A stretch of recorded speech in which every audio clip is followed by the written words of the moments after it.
저는 홍대 앞에서 목회를 합니다. 그리고 또 주로 청년들 대상으로 하다 보니까 혹시 여러분들께서 호흡이 다를 수 있습니다. 우리 목사님 설교를 여러 번 들어보면서 호흡이 참 차분하신 분인데 저는 호흡이 좀 가쁘니까 여러분들이 들으면서 숨이 차실 수도 있습니다.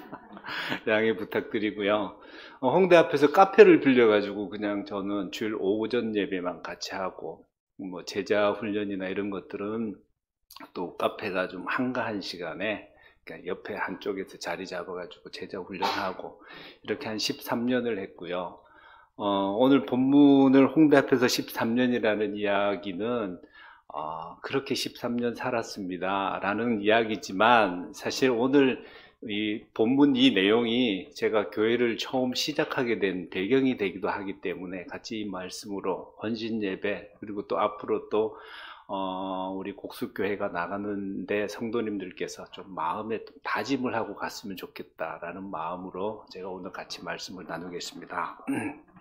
오늘 본문 말씀은 예수님으로부터 제자들이 파송받는 내용이잖아요. 우리가 잘 알고 있죠. 이 내용을 보면서 같이 은혜를 나눌 텐데 예수님께서 제자들을 파송할 때 두 번을 파송합니다. 오늘 한 번과 예수님께서 부활하셔서 승천하시기 바로 전에 성령을 기다려라. 그리고 성령이 너에게 임하시면 너희가 권능을 받고 사마리아와 유대와 사마리아와 땅 끝까지 내 증인이 되리라 라고 말씀하시는 그 대목이 이제 두 번째 파송이라고 볼 수 있는데요. 오늘 이 파송 오늘 내용은 우리가 마가복음을 쭉 읽어보면 아시겠지만 이 내용 자체가 제자들이 예수님의 말씀을 알아듣기는 하는가? 라는 그런 생각이 많이 드는 대목들이 많습니다. 그래서 성경을 한번 여러분들이 돌아가셔서도 자세히 한번 읽어보면 제자들이 왜 이런 행동을 하지? 예수님은 이렇게 가르치셨는데 왜 이렇게 행동하지? 라는 부분들이 좀 많을 거예요. 그리고 이 본문 통해 가지고 제가 어떤 도전을 받았고 왜 교회를 시작하게 됐는지 같이 한번 나누겠습니다. 저희 교회 이름은 인앤아웃입니다. 우리 권사님들과 몇 분은 자주 뵙지만 인앤아웃은 이제 들락날락 교회입니다. 그러니까 들어와서 예수님에 대해서 복음을 잘 받고 또 교육을 잘 받고 나가서 교회처럼 살아라 이런 내용으로 인앤아웃이거든요. 그래서 그냥 농담으로 그렇게 얘기합니다. 요즘에는 이제 인앤아웃이라는 얘기가 드라이브 스루잖아요. 그래서 드라이브 스루 교회입니다. 이렇게 얘기하는데, 그래서 성도들이 많지 않습니다. 오늘 목사님께서, 오늘 교인들이 많이 안 나오셨다고 막 그러시는데 제일 많습니다. 근 한 5년 사이에 제일 많은 분들 앞에서 설교합니다.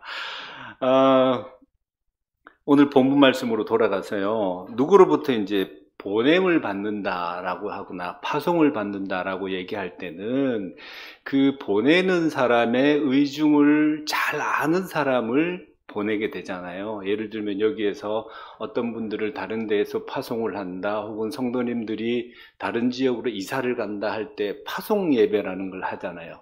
파송 예배를 할 때 이 교회의 정신과 이 교회에서 배웠던 복음에 대한 내용들을 잘 모르는 분들에게 파송을 한다라는 얘기는 하진 않거든요. 그리고 또 여기서 만일에 개척을 한다 그렇게 얘기하면 우리 교회의 정신을 맞는 사람을 파송하게 되는 거거든요.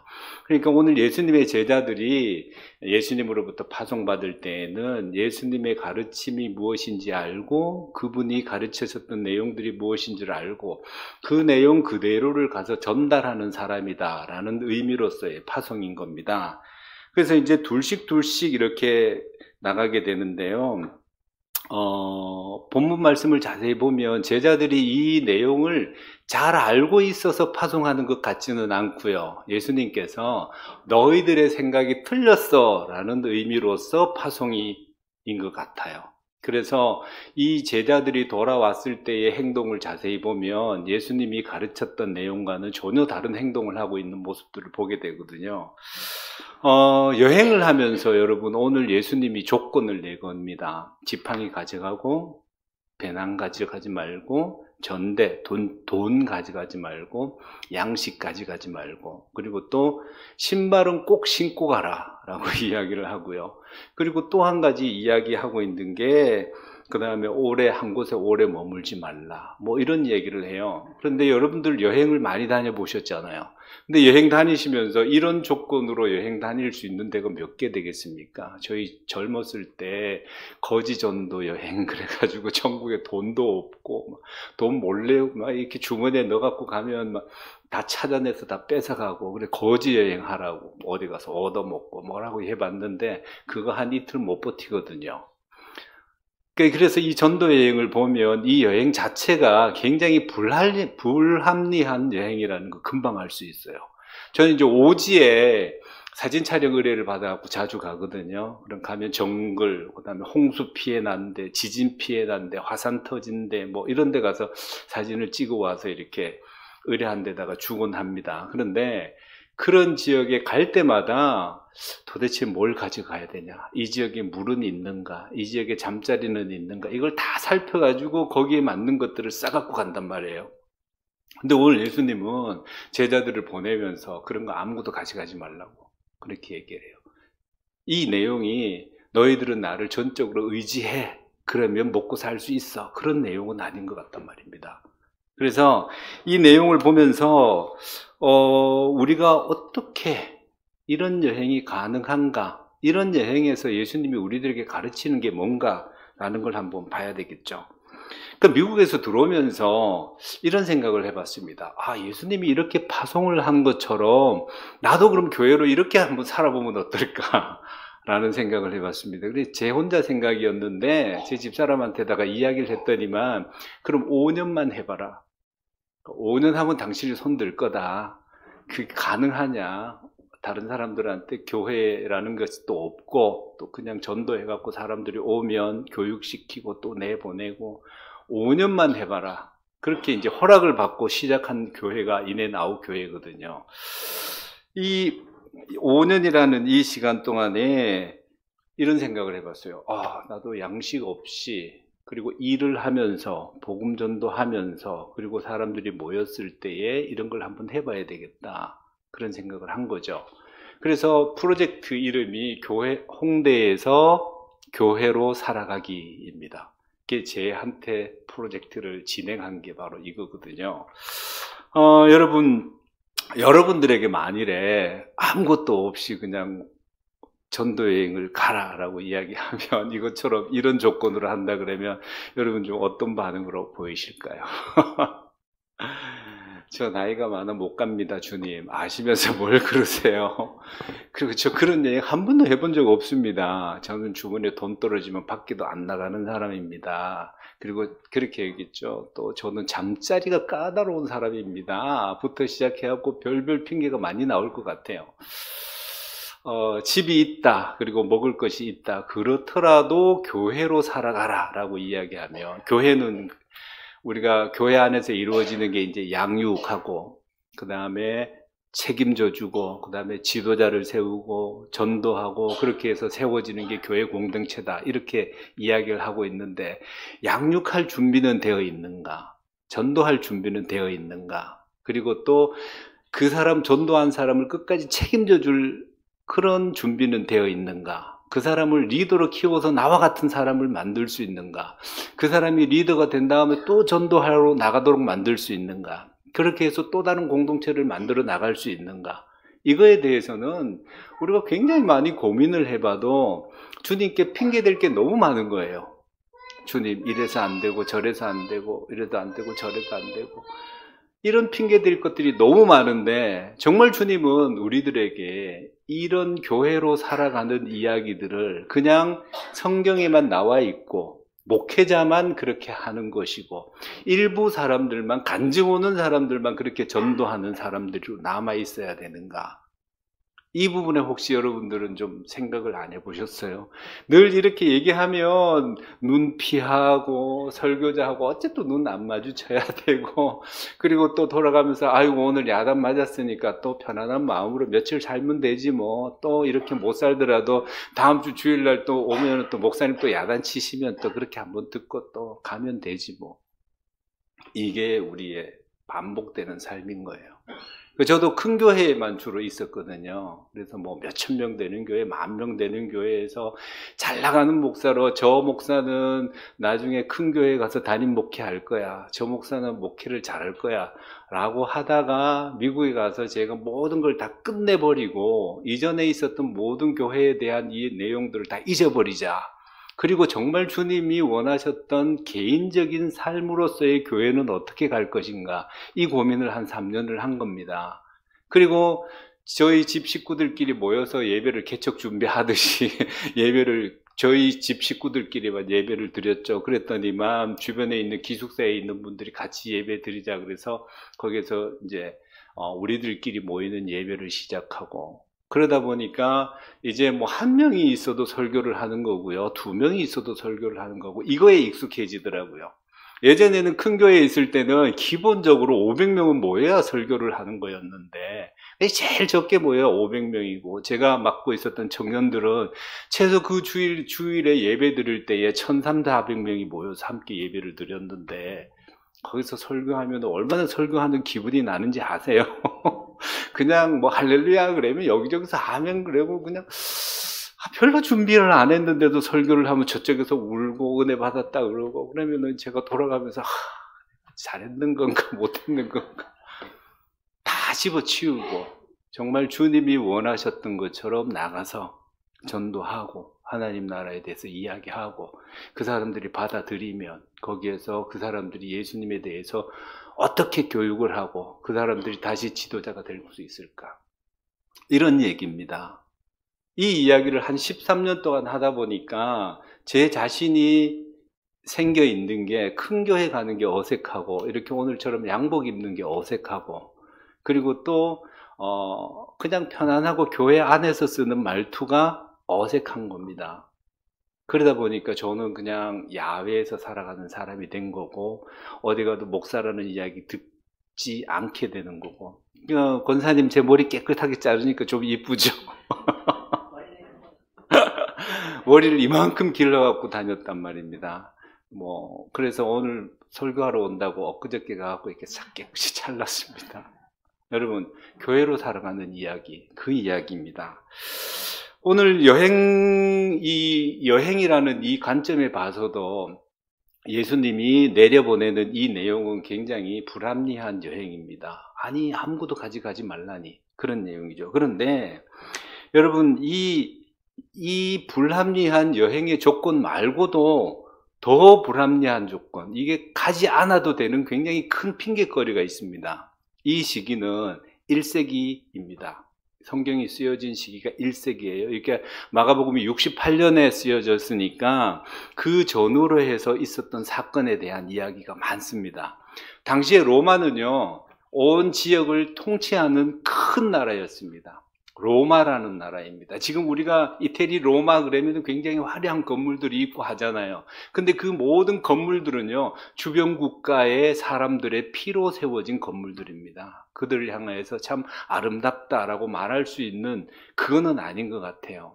1세기의 로마는 어떻게 했냐면 가장 전성기였습니다. 번성한 나라였고 가장 막강한 군대를 가지고 있었던 나라거든요. 주변에 어떤 나라도 로마에 아주 대항할 수 없는 그런 막강한 나라였습니다. 근데 이 로마가 막강하고 풍요롭고 부요롭게 살았는데 그 조건은 로마 시민한테만 그런 겁니다. 로마 시민권을 가진 한 사람들한테만 이런 아주 풍성하고 그리고 또 편안한 생활을 제공하는 겁니다. 그 나머지 사람들은 어떨까요? 주변 국가에서 잡혀와서 노예 생활을 하는 겁니다. 그러니까 자유인 1명, 로마 시민 1명당 노예 10명이 살고 있는 도시가 로마입니다. 당시 로마는 100만 명이 살았는데 로마 시민권을 가진 사람은 한 10만 명 정도, 조금 더 되고요. 나머지는 다 노예인 겁니다. 그런데 이 사람들이 통치하는 방법이 어떻게 했냐면요, 십자가 공포 정치입니다. 그러니까 이 시절을 가지고 팍스 로마나라는 그런 시기라고 얘기하는데요, 평화의 시기, 로마의 평화 시기라고 그렇게 얘기해요. 그래서 평화가 굉장히 평화로운 것처럼 이야기하지만 이 평화는 어떻게 하냐면 반란이 일어날 소지들을 모두 싹 잘라버려서 로마 시민들 이외에 다른 사람들은 하늘을 쳐다보고 숨도 못 쉬게 만들었는 시절이란 말입니다. 그래서 이 사람들은 십자가 공포 시대라고 이렇게 얘기하는데 어떤 거냐 하면은요, AD 73년에, BC 73년에 로마에서 노예들의 반란이 일어납니다. 그 영화를 좋아하시는 분들은 보셨겠죠. 스파르타쿠스라는 그런 드라마가 있어요. 굉장히 조금 막 잔혹한 드라마인데, 여기에서 반란이 일어난 노예들이 BC 73년입니다. 그때 일어났었는데, 여기에 그 노예들이 반란을 일으켰을 때에 이 사람들이 어떻게 했냐 하면 진압을 하고 난 다음에 진압하고 난 다음에 이 사람들을 포로로 6,000명을 잡습니다. 그래서 이 6,000명을 잡았는데 나폴리 인근에 있는 카푸스라는 그 지역에서 모든 게 다 끝났거든요. 거기서 6,000명을 잡아가지고 로마까지 이어지는 그 길에다가 십자가를 다 다른 겁니다. 이게 그 키로수가 191km입니다. 191km에다가 직선거리로 191km예요. 그 191km에다가 6,000개의 십자가를 박으면 30m당 한 개씩 박는 거예요. 그러니까 지금의 나폴리에서 로마까지에 있는 그 먼 거리를, 지금으로 치면 서울에서 대전까지 거리잖아요. 거기에 있는 거리를 30m당 십자가를 걸어서 거기에 사람을 매달아 놓은 겁니다.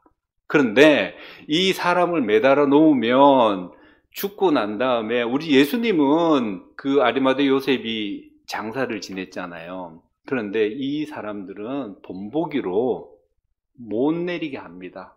그래서 잔혹한 이야기지만 들짐승들의 밥이 되고 거기다 썩어서 그냥 사람이 줄줄 흘러내리도록 그냥 놔둡니다. 그 냄새는 어떡할 거예요? 그렇게 해서 놔두는 게 로마의 정치예요. 유대 땅에도 그런 일이 있었습니다. 그 BC 4년입니다. 헤롯 대왕 시절입니다. 그러니까 예수님이 한 10살쯤 되었을 때 그 시절이에요. 그때에 갈릴리에서 반란이 일어납니다. 사도행전 5장에 보면 그 이야기가 나오거든요. 거기 유다라는 사람이 갈릴리 유다가 일어나서 반란을 일으켰을 때에 수많은 사람들이 그를 따라갔습니다. 그래서 갈릴리의 수도가 그 세포리스라는 동네입니다. 거기 한 4,000명이 살고 있었거든요. 그런데 반란을 일으켰던 2,000명은 포로로 잡고 여자와 아이들은 로마로 데려가서 모두 다 팔아버리고, 그리고 나머지 사람들은 죽여버리고, 그리고 이 2,000명을 어떻게 했냐면 갈릴리에서부터 그 갈릴리 전역에다가 십자가에 못 박아서 2,000개를 달았습니다. 이게 역사 기록을 보니까요, 나무가 없어서 주변에 멀리서 있는 지역에서 나무를 가져와서 십자가 못 박은 겁니다. 그러니까 이 성경학자들이 이야기하는데, 예수님의 아버지가 목수 요셉, 예수님도 목수잖아요. 그래서 갈릴리 세포리다에 있었던 모든 사람들을 다 죽고 건물을 완전히 파괴하고 그 위에 흙으로 덮어버렸어요. 그리고 그쪽에 인근에다가 십자가를 박았는데, 사람이 없으니까 인근에 있는 모든 사람들, 목수들을 동원해가지고 거기다 박았대요. 그러니까 그만큼 잔인한 거예요. 세금 좀 깎아달라고 얘기했다고 그 군대를 보내가지고 그렇게 했던 게 그겁니다. 이것뿐만이 아니에요. AD 66년부터 70년까지는 유대가 독립하고 싶어서 로마를 대항해서 전쟁을 벌였어요. 그런데 이 예루살렘의 멸망이 70년대에 했거든요. 근데 거기에 그냥 다 불태워 다 죽여버렸는데, 그 예루살렘 주변에다가 얼마나 많은 십자가를 박았는지, 유대 땅에는 나무가 없어서 다른 나라에서 나무를 가져와서 십자가에 못 박았다는 거예요.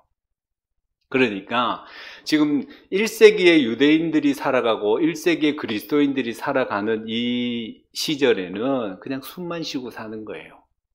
요런 배경을 가지고 있을 때 예수님이 오셨어요. 그리고 사역을 시작하신 거예요.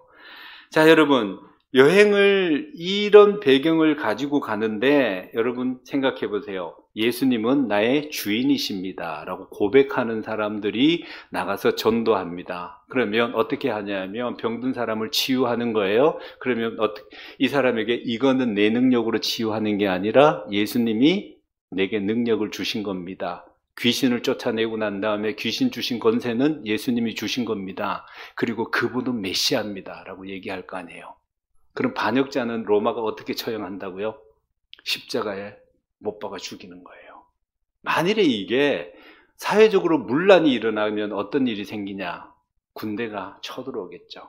그래서 유대인들이 예수님이 어디 가서 기적을 일으키고 많은 사람들을 불러 모을 때마다 불안한 게 뭐냐면 로마 군대가 올까 봐 두려운 거예요. 로마 군대가 투입되면 십자가형을 다 해버리니까. 그래서 이 시절을 십자가 공포 시대다라고 얘기하는 거예요. 자, 그런데 이 시절에 예수님의 제자들이 나가서 여러분 메시아가 왔습니다. 드디어 준비됐습니다. 이제 로마로부터 우리가 해방될 날이 옵니다. 라는 이야기가 퍼지면 큰일 나는 거예요. 그런데 오늘 예수님의 제자들이 굉장히 안 좋은 조건임에도 불구하고요. 굉장히 좀 주님, 이 시절에 어디 가서 지금 이렇게 복음을 전하란 말입니까? 우리가 가서 죽으란 말입니까? 라는 그런 반항 한마디도 안 하고 가시잖아요. 참 신기하죠? 가시는 조건마다 이 예수님의 조건은 좀 다른데 제자들의 생각과 예수님의 생각이 달라요. 먼저 예수님의 생각은 어떤 거냐 하면요. 조건을 보면 지팡이를 가져가고 양식과 배낭과 전대는 가지고 가지 말라라고 얘기해요. 지팡이는요, 어떤 거냐 하면, 대체적으로 목동이나 이런 사람들이 방향을 이야기할 때나 야생에 있는 동물들에게로부터 자기를 보호할 때 쓰는 거예요. 이 지팡이를 가지고 사람을 대적하는 무기가 아니에요, 이 지팡이는. 자기를 보호하기 위한 지팡이에요. 사람을 대적하기 위한 무기는요, 군사들이 예수님을 잡으러 왔을 때 쓰는 그 무기들이에요. 몽치. 이게 몽치는 이렇게 긴 쇠막대기에 앞에 이렇게 동그랗게 달려있는 그걸 말하는 거고요. 그 다음에 칼, 창이에요. 그러니까 만일에 자기를 보호해야 한다면 칼을 차고 가는 게 가장 현명한 방법일 거예요. 그런데 예수님은 지팡이를 들고 가라는 거예요. 이 이야기는 우리가 만나는 모든 사람들은 적대시해야 되는 사람이 아니다라는 것을 아주 명확하게 이야기해요. 너희들이 가서 만나는 모든 사람들은 적대시해야 되는 사람이 아니라 내 말을 듣고 나에게로 와야 되는 사람이야. 그러니까 그들을 적대시하지 마라는 이야기거든요. 그러니까 두 번째로 이렇게 양식과 그리고 또 전대에 대한 이야기입니다. 이 이야기는요, 우리가 참 고민이 많이 해야 되는 이야기예요. 양식의 문제하고 돈의 문제는 굉장히 많이 우리가 곤욕을 당하는 거잖아요. 사탄이 예수님을 시험할 때 시험하였던 그 세 가지 생각나시죠, 여러분? 그 주안점이 뭐냐면은 먹는 것과 권력에 대한 이야기예요. 돈과 양식이 많으면 권력이 생기는 거예요. 그렇게 해서 내 집에 양식이 많이 있으면 그게 권력이 되는 거예요. 그래서 사람들을 사서 자기의 필요한 일들을 하게 만들잖아요. 이게 이제 자본주의에 대한 이야기잖아요. 그런 이야기입니다. 그러니까 양식이나 전대를 가져가지 말라는 이야기는, 이 이야기는 로마가 다스리는 방법대로 너희들이 행동하지 말라, 거기에 길들지 말라라는 이야기예요. 그러니까 이런 얘기죠. 사탄이 예수님에게 이 돌로 떡을 만들어서 먹어. 이거는 로마의 황제가 쓰는 방법이고 가장 손쉬운 방법이야. 너가 이렇게 하면 아마 쉽게 사람들의 마음을 얻을 수 있을 거야 라는 그 시험이란 말이에요. 이게 어떻게 하냐면 로마의 사람들이 유앙겔리온, 그래서 복음이라는 소리를 들을 때에 두 가지 이야기입니다.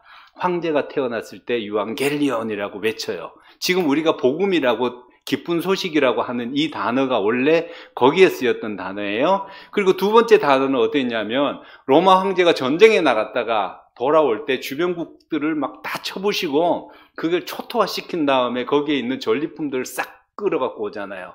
끌어가지고 로마에 들어올 때에 이 전령이 앞에서 유앙겔리온이라고 소리를 지르는 거예요. 그럼 이게 왜 기쁜 소식이냐 하면 황제가 들어오면 전리품을 나눠줘요. 그렇게 해서 황제가 어떻게 했냐면 한번 전쟁에 나가서 승리하고 돌아올 때마다 이렇게 얘기하는 거예요. 자, 앞으로 40일 동안 내가 주는 음식으로 먹고 사세요 라고 선언을 해요. 그러면 로마 시민, 너의 말고 로마 시민권을 가진 사람들은 40일 동안 그냥 공짜 밥을 먹는 거예요. 황제가 먹는 것처럼 같이 먹는 거예요. 어떤 때는 100일 동안 내가 빵을 주겠습니다 라고 이야기를 하는 거예요. 그러면 100일 동안 그냥 전 로마 시민이 그냥 빵을 먹고 사는 거예요. 그렇게 하면 이 로마 시민들은 기다리는 거예요. 우리 황제가 언제 또 전쟁에 나가지? 전쟁에 나가서 또 승리하고 돌아와야 될 텐데, 그러면 우리가 또 공짜 빵을 먹을 텐데, 그렇게 하면서 길들여져 가는 이 방법을 말하는 거거든요. 그러니까 주님은 양식을 위해서, 그 다음에 돈을 위해서 일을 하는 사람들이 아니다라고 지금 선언을 하고 있는 거예요. 우리는 돈을 위해서, 양식을 위해서 일을 하는 사람이 아니다라고 얘기하는 거죠. 당시의 종교 지도자들은 그게 아니었어요.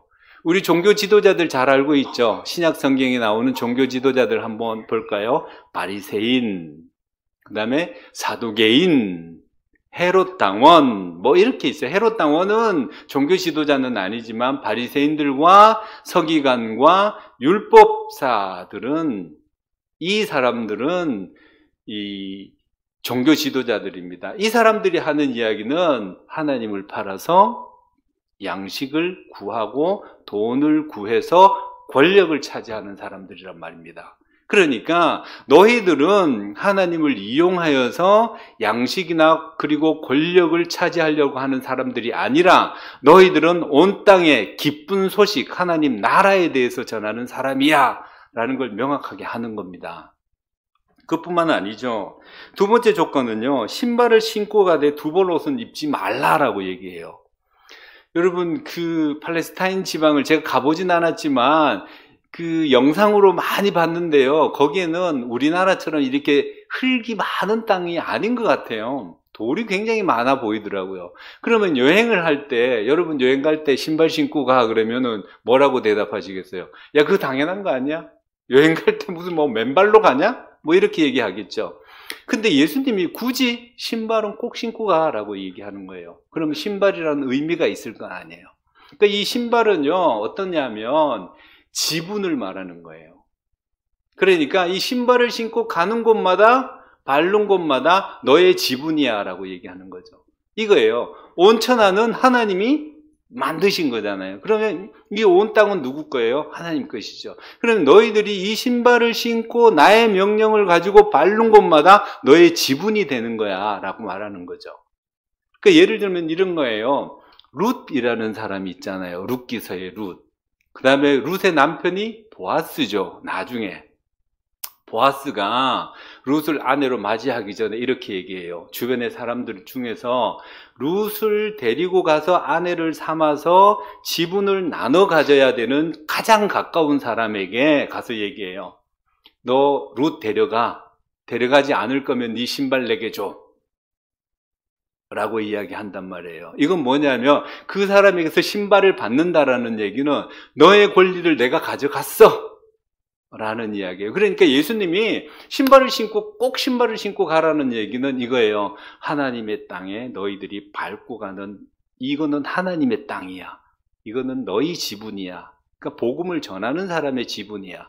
이곳에 가는 곳마다 너희들이 복음을 전해야 되는 곳이야 라는 것을 강조하기 위해서 이렇게 쓰고 있다는 거예요.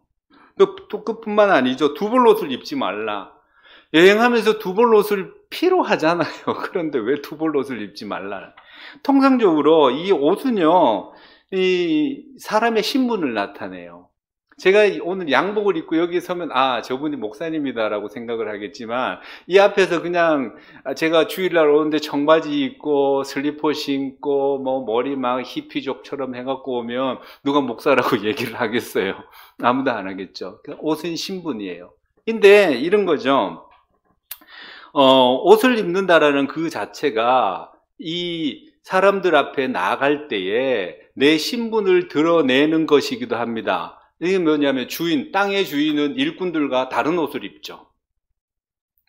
일꾼들과 주인은 딴 옷을 입어요. 그래서 구별을 친단 말이에요. 종교 지도자들과 높은 위치에 있는 사람과 다른 사람은 화이트 칼라, 블루 칼라 뭐 이렇게 갈라서 이 옷으로 신분을 나타내요. 예전에는 더 심했죠. 종교 지도자들이 입는 옷이 뭘까요? 아주 그냥 거룩한 옷을 입고 있잖아요. 그래서 예수님이 너희들이 그 거룩한 옷을 입고 동네 모퉁이에 가가지고 서서 기도하지 말라라는 이야기가 나오잖아요. 그 뭐냐면 나는 거룩한 사람이야 라는 표시를 드러내기 위해서 그런 옷을 입었단 말이에요.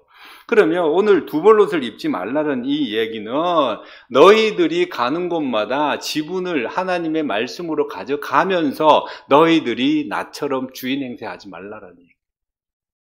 그러니까 이 이야기를 다시 돌아가 보십시다. 그렇게 하는 사람이 있죠. 하나님의 말씀을 팔아서 옷을 산 사람들이 있잖아요.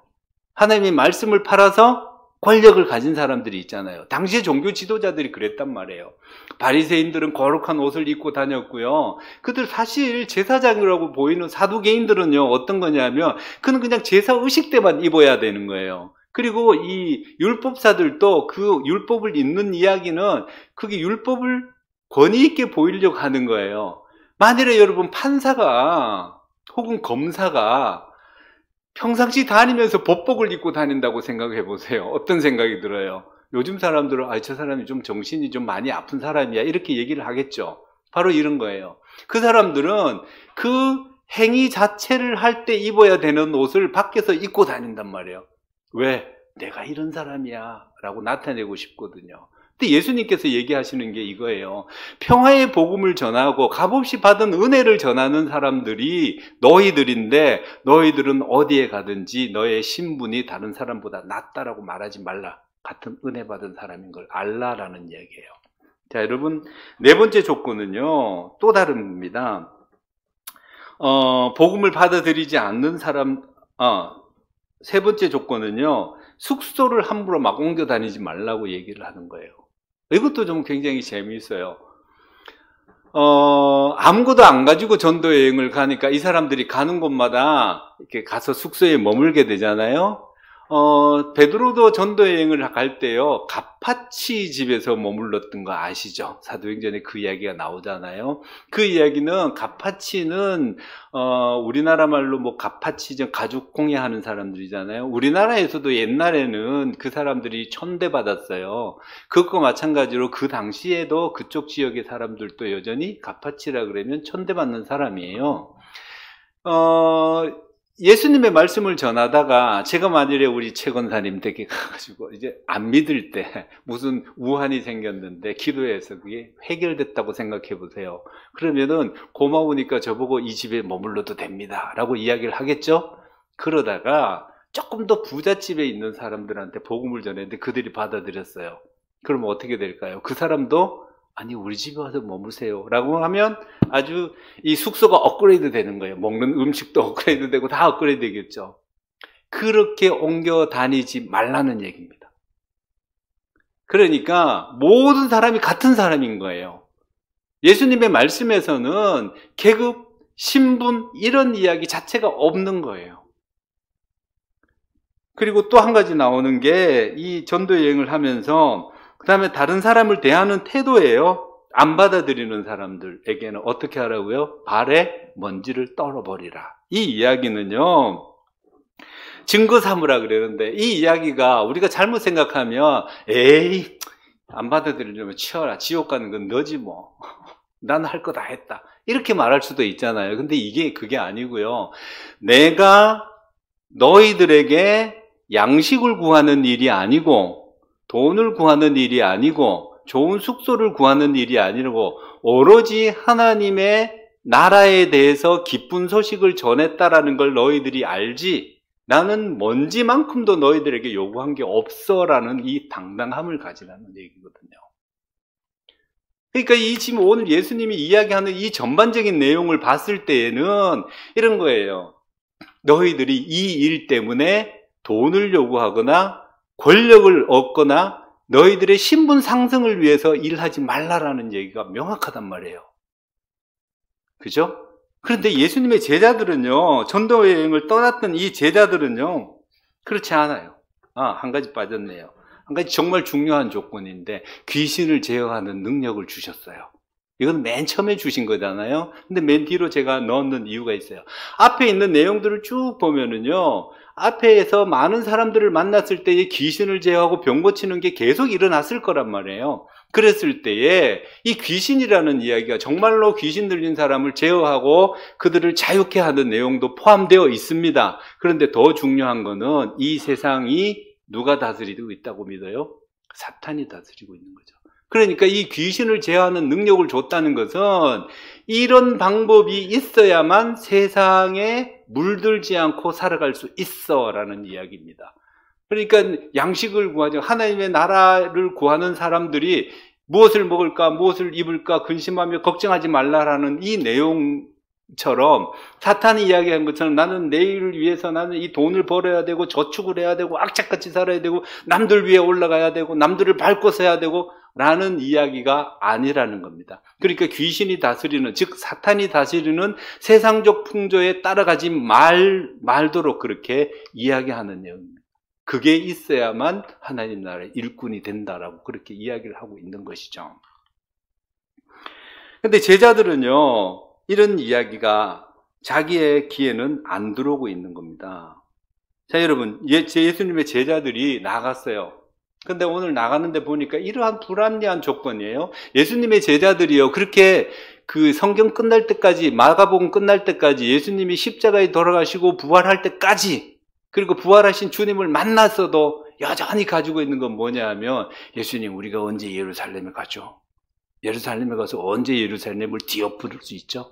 거기에서 언제 우리가 그 헤롯 땅들을 몰아내고 헤롯의 왕국을, 그 다윗의 왕국으로 만들 수 있죠? 언제 우리는 로마와 같이 큰 나라가 될 수 있죠? 언제 우리는 화려한 성전 같은 그런 큰 궁궐에서 살 수 있죠? 이 이야기가 계속 나오잖아요.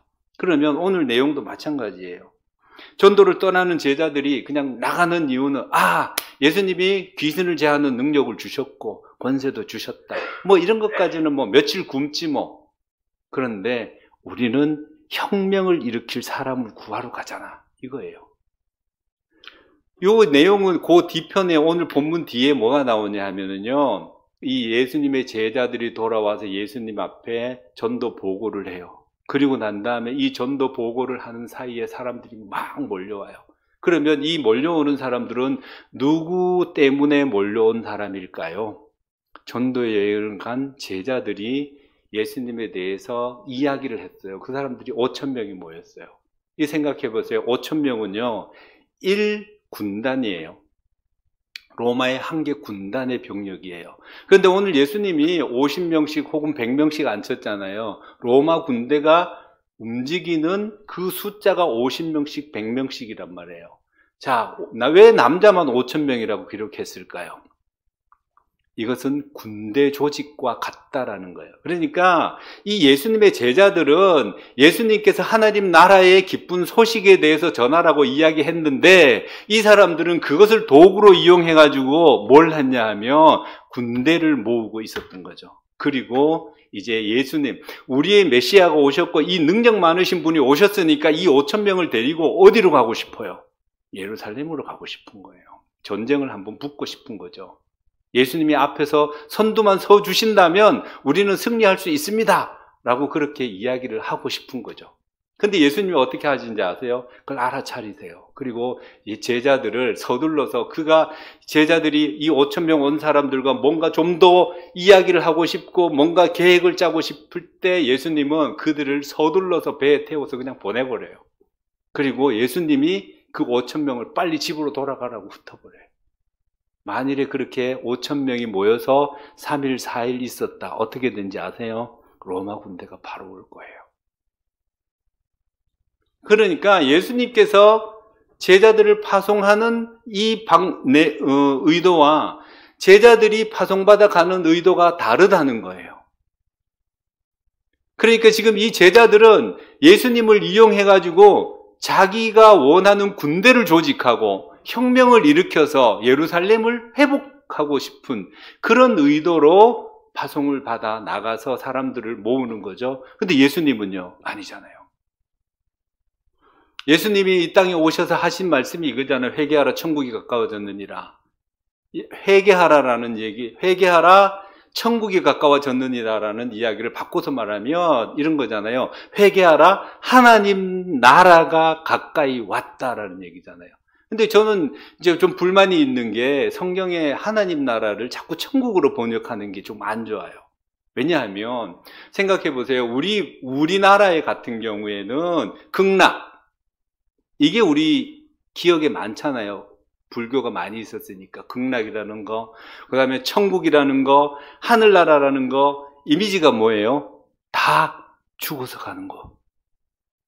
그렇잖아요. 그러다 보니까 결국은 우리도 어떻게 되냐면 천국이라는 이 개념 자체가 죽어서 가는 나라인 것처럼 자꾸만 생각을 해요.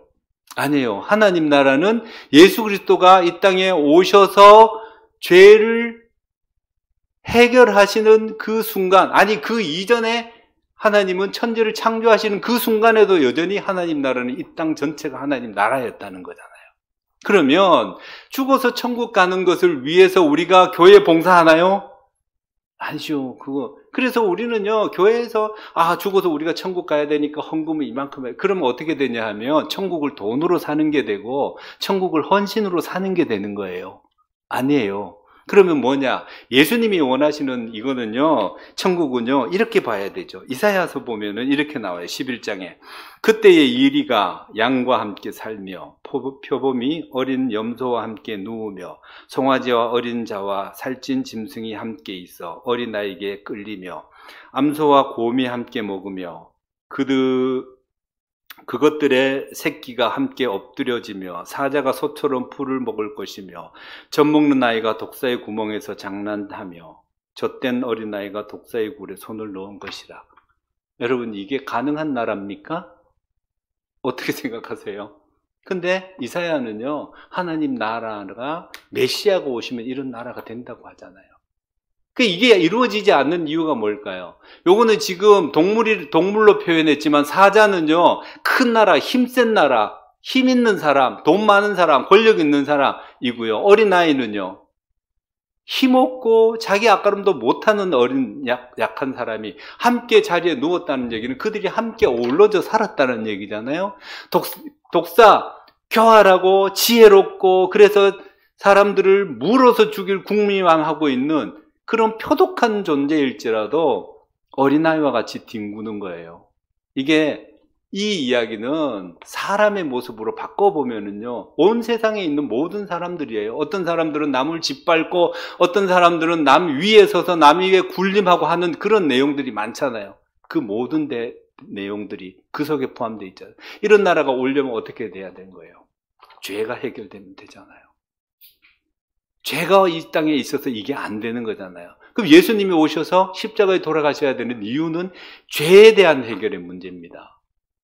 이것이 해결되면 결국은 우리가 하나님 나라에, 오늘 이 이사야가 얘기하는 것처럼 이거예요. 우리 어렸을 때 많이 불렀던 노래 있잖아요. 독사굴에 어린이가 손 놓고 장난쳐도 물지 않는 참사랑과 기쁨의 그 나라가 이제 속히 오리라. 죽어서 가는 나라가 아니라 예수 그리스도께서 십자가의 죄의 문제를 해결하였던 그 사람들, 모여있는 우리들이 그런 나라를 이룩하기 위해서 함께 모여있는 곳이 교회잖아요. 이거예요. 예수님의 제자들은 이거를 모르고 어떻게 하냐면 우리의 힘과 능력으로 예수님이 보는 앞에서 같이 가갖고 그냥 때려 부시고, 그러니까 결국 어떻게 되냐 하면 하나님의 은혜가 사라지고 나의 공로가 일어나고 결국은 로마와 같은 나라를 내가 또 만들면 누군가는 또 억압을 받아야 되는 거잖아요. 이런 나라의 되풀이 되는 역사를 끌고 가고 싶은 게 제자들이라면 예수님은 그거 반대라는 것이죠. 자, 여러분, 이런 나라예요. 근데 문제는 뭐냐 하면은 예수님께서 우리들에게 주시는 그 내용들을 우리가 좀 잘 알고 갔으면 좋겠습니다. 이거는요, 우리의 모습들을 하나님의 형상으로 회복시키는 모습과 같은 모습이에요. 예수님께서 우리들에게 죄를 해결해 주시면 우리의 형상 속에서 하나님의 형상이 있음을 서로 아는 것이죠. 그러면 어떻게 해요? 여러분 속에도 하나님의 형상, 나도 하나님의 형상. 그러면 나를 대할 때, 다른 사람을 대할 때 하나님의 형상으로 대하는 것은 하나님 보듯 봐야 되는 거잖아요. 근데 우리 그렇게 하지 않아요. 우리가 예수 그리스도를 주로 모시고 제가 해결된 사람이다라고 이야기하면서도 여전히 우리는 하나님의 말씀을 우리 속에 안 담고 있고 전통과 그리고 살아왔던 경험으로 신앙생활을 하려고 하니까 힘들고 어려운 거예요. 이게 얼마나 혁명적인 이야기냐 하면은요, 창세기에 보면 나오잖아요. 창세기가 BC 1500년경에 쓰여졌던 모세가 쓴 내용이잖아요. 이때 당시에 이집트의 왕은 누구예요? 바로. 바로는 태양신의 아들. 그 다음에 바벨론의 왕이 있어요. 두 큰 나라가 세력을 갖고 있었대요. 바벨론의 신은 마루둑, 바벨론의 왕은 마루둑의 아들. 그래서 모든 천하에 신만 자유자이고 모든 인간은 신을 위한 노예로 만들어졌다라는 세계관이 지배적일 때 하나님께서 아니야, 너희는 신의 형상으로 만들어졌어. 너희는 노예가 아니야. 이 이야기가 창세기 이야기거든요. 그러니까 모든 사람들이 노예예요. 우리는 이렇게 살아야 된다라고 숙명적으로 받아들이고 있는 그때에 하나님이 아니야, 너희는 나의 형상으로 만든 거룩한 존재야. 거룩하게 살아야 돼. 너희들이 거룩한 그 모습을 다른 나라에게 보여줘. 이게 이스라엘의 선택이란 말이에요. 그럼 예수 그리스도께서도 똑같죠. 우리들에게 십자가의 보혈을 흘려서 우리를 치유하신 것은 너희는 자유자야. 너희는 죄로부터가 아니라 하나님으로부터 자유하게 된 자이고 너희는 하나님의 형상으로 만들어졌어. 그러니까 로마가 너희들 노예 취급한다고 하더라도 너희는 노예로 살지 마. 권력자들이 너희를 억압한다 할지라도 너희 스스로는 그 억압자를 향하여서 내가 노예가 아니라고 선언하면서 살아. 이 거룩한 정체성에 관한 이야기를 하고 있거든요. 하나님 나라의 백성이 가져야 되는 정체성인 겁니다. 우리가 힘들고 피곤하고 어려울 때에 나는 왜 이렇게 이 모양이 있거든? 하나님 날 사랑하지 않는 건가가 아니라 하나님 이 상황 속에서도 나는 하나님의 형상이기 때문에 나는 살아낼 겁니다. 이 모습으로 끝까지 갈 겁니다. 주님 오시는 그날까지. 이 우리 하나님께서 우리에게 주시는 거잖아요. 두 번째 파송은요, 예수님께서 이렇게 살 때에 내 의지와 노력으로는 힘들어. 그래서 성령님을 보내주시는 거예요. 그래서 날마다 우리가 지치고 피곤할 때 성령님께서 우리들에게 아니야, 너는 내 형상으로 만들었어. 그러니까 거기에 머물러 있지 마. 일어서. 내가 욕하고 싶을 때, 내가 피곤할 때, 지쳐서 화가 나고 분노가 일어나고 그리고 폭풍이 앞에 몰아쳐가지고 앞이 깜깜하고 빛도 안 보일 때 그때 좌절하고 실망하는 것이 아니라 성령께서 말씀하시죠. 아니야, 너는 내 형상으로 만들었어. 일어서 같이 가자. 이거잖아요. 이 마음을 먹고 교회를 시작한 겁니다. 저도 늘 양식의 문제, 전대의 문제 때문에 고민합니다. 한 번은 제 아들이 등록금을 낼 철이 되었고요, 대학교에. 그리고 그때 어머니가 굉장히 아프셔가지고 갑자기 병원에 입원해서 수술을 하셔야 돼요. 돈은 등록금 마련해놨는 밖에 없어요. 뭐 어떻게 해야 될까요? 어디다가 써야 돼요?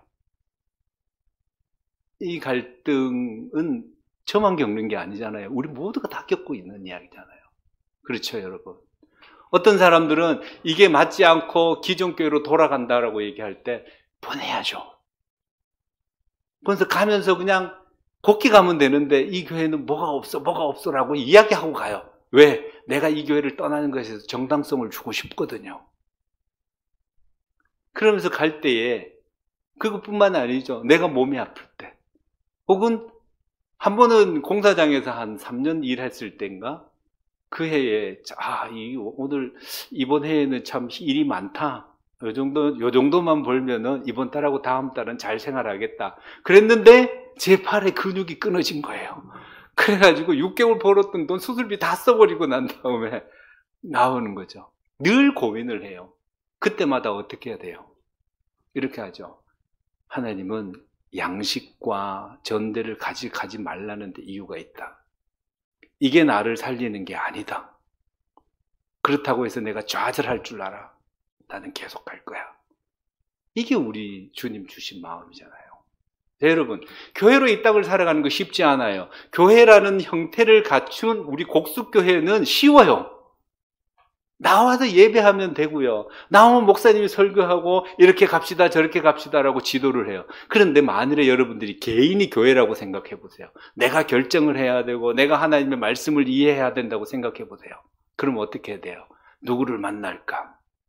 누구에게 무슨 말을 해야 될까? 그 사람의 사정은 어떻고 내가 무엇을 위해서 기도해야 될까? 여러분, 그 모든 것들을 다 내가 수집을 하는 거예요. 그리고 그것을 위해서 기도하는 거예요. 그 사람이 그래서 양육되어지고 그 사람을 책임져주고 그 사람을 리더로 세우고 그 사람이 전도하게 하고 그렇게 해서 공동체를 세우는 가정이 된다고 생각해 보세요. 그게 헌신이에요. 아마 목사님을 위해서 여러분들이 신앙생활을 하는 건 아니지만 그래도 가장 기쁘게 하는 거는요, 아마 그걸 거예요. 성도들을 누군가를 더 데리고 오는 거잖아요. 이 데리고 와서 그냥 목사님 책임지세요라고 딱 던져버리는 게 아니고, 목사님 제가 이 사람을 교육하고 싶은데 이 교육 방법 좀 알려주세요. 아마 이게 제일 기쁜 이야기일 거예요. 그래서 저희 교회는 그 가정마다 혹은 혼자 나오는 사람이면 혼자 혹은 가정이면 가정마다에 교회 이름이 다 있어요. 각자 가정에 교회 이름이 다 있고 그걸 현관 입구에다가 이렇게 우리 교회 명패 붙이잖아요. 그거 말고 집 안에 들어가면 딱 붙어 있어요. 무슨 교회 무슨 교회 무슨 교회. 자기 이름표를 명표를 우리 교회 인앤아웃 하듯이 딱 붙여놨단 말이에요. 그러면서 이렇게 하는 거죠. 내가 우리 아이들에게는 교회의 목회자로서 어떻게 양육을 해야 될까? 그래서 저는 그 아이를 위해서 어떻게 양육해야 될 거라고 이야기하지 않아요. 그 사람들이 교육을 하다가 막히면 저한테 질문을 하면 제가 가르쳐 주면 되는 거거든요. 그렇게 해서 스스로가 교회로 살아가도록 만드는 거예요. 제가 그렇게 살아가기로 마음 먹으니까 여러분 그 사람들의 고충을 알아요. 언제 돈이 떨어지고 언제 기도해야 되고 언제가 가장 절박하고 언제 애들을 위해서 기도할지 다 알잖아요. 한 애가 10살쯤 되면 저거는 이것 때문에 찾아올 거야. 그 다음에 사업이 잘 안 되면 저 사람은 이것 때문에 찾아올 거야. 그때 같이 고민하면서 그 사람에 맞게 또 지도를 해주면 되는 거거든요. 이렇게 살아나가는 겁니다. 이렇게 살아내는 게 하나님 나라의 일원으로서 해야 되는 일이거든요. 성가대 여러분, 찬양대 하는 것으로 봉사 다 했다라고 이렇게 자기 만족에 빠지면 안 돼요. 아죠? 찬양대 여러분 안 하셔도 또 하실 분 있으실 거예요, 아마. 가장 중요한 거는 하나님 나라의 일꾼으로 내가 파송받았는데 나는 나의 목적을 위해서, 나의 왕국을 위해서 일하는 사람이 아니라 내 이웃을 내 몸과 같이 사랑하라고 말씀하신 그 주님의 명령에 따라서 살아가는 일꾼이야 라는 걸 마음에 되새기면서 살아가는 거죠. 그러면 여러분 삶의 태도가 달라지고 보여지는 눈이 달라질 겁니다. 수도 없이 많이 들었던 이야기잖아요. 매일 아침 저는 기도합니다. 그리고 주일날 아침에 매일 나올 때마다 그렇게 합니다. 오늘 내 설교를 들으러 아무도 안 올 수도 있다. 실제 갔는데 아무도 안 나온 날도 있었어요. 그래서 그냥 제 혼자 거울 보고 그냥 설교하고 집에 가고. 뭐가 어려워요? 그냥 그렇게 살면 되는 거예요. 그냥 제가 평신도라고 생각을 해보니까, 직장 다니는 직장인이라고 생각해 보니까 가능하겠더라고요. 저 됩니다. 목사가 아니라 그냥 평범한 하나님 나라의 한 사람으로서 되면 여러분도 돼야죠. 그죠? 한번 결심을 한번 했으면 좋겠습니다. 이번에 이제 3월 2일 날 저도 TV에서 그 이만갑에서 많이 뵀던 분이 오시더라고요. 그 사람 눈물 많이 흘리고요. 말도 참 잘하더라고요. 오실 텐데 한번 그 사람이 겪었던 이야기를 또 들어보면서 마음의 도전을 받을 수 있도록, 누군가는 그 고난 속에서 그 사람의 이야기를 듣고 받아들일 사람이 있을 거란 말이에요. 누군지 모르기 때문에 데리고 와야 되는 거잖아요. 그죠 여러분? 그렇게 한번 교회로 살아내 봅시다. 교회입니다. 기도하겠습니다. 자비로우신 주님, 은혜를 참으로 감사합니다. 주께서 베풀어 주시는 그 은혜와 또 은총들이 무엇인지를 알고 이 땅을 잘 살아낼 수 있도록 하나님 인도하여 주옵소서. 우리의 왕국을 세우는 것이 아니라 하나님의 일꾼으로서 하나님 나라의 일을 하는 자로서 하나님을 사랑하고 내 이웃을 내 몸과 같이 살아가는 말씀 가운데 우리가 전념하며 나갈 수 있도록 주님 인도하여 주옵소서. 세상은 지금 로마 시대만큼이나 어지럽고 혼란스럽습니다.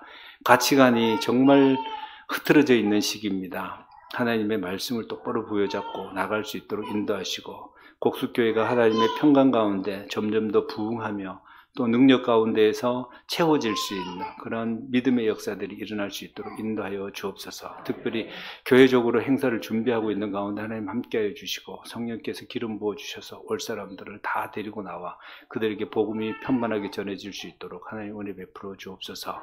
오늘 또 인도하여 주심을 참으로 감사드리며 예수 이름으로 기도합니다. 아멘.